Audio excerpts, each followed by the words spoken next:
Hi మామ. Game changer movie అయితే చూశాను. సినిమా ఎలా ఉందంటే ఫస్ట్ హాఫ్ యాక్చువల్లీ డీసెంట్గా అనిపించింది మామ. రామ్ చరణ్ గారి లుక్స్ అయితే సూపర్ ఉన్నాయి అండ్ కలెక్టర్గా బాగానే చేశారు. అండ్ ఎస్జే సూర్య, శ్రీకాంత్ వీళ్ళందరూ పర్ఫార్మెన్సెస్ అయితే నాకు చాలా బాగా నచ్చాయి.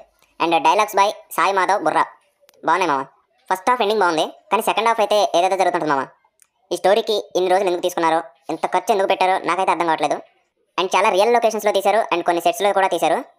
అండ్ రామ్ చరణ్ గారి డబ్బింగ్ స్టార్టింగ్లో అసలు సింక్లో ఉండదు. కొన్ని ప్లేసెస్లో మాట్లాడకపోయిన డైలాగ్స్ వస్తుంటాయి. Song picturisation and Kiara Advani love track, కొన్ని ఎమోషన్ సీన్స్ ఇవన్నీ కొంచెం బాగున్నాయి.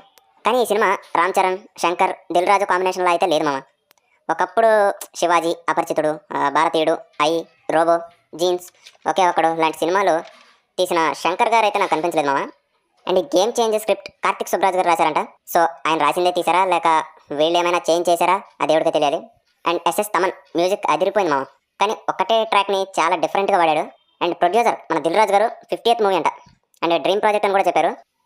ఆల్మోస్ట్ సాంగ్స్కే 75 CR ఖర్చు పెట్టారన్నారు దిల్ రాజు గారు. సో దిల్ రాజు గారు, మీరు ఇలాంటి సినిమాలు తీస్తే చాలా డేంజర్లో ఉంటారండి. అండ్ గేమ్ చేంజర్తో డేంజర్లోనే ఉన్నారనుకుంటున్నాను. సో ఈ సినిమాకి నేను ఇచ్చే రేటింగ్ 3/5 మామ.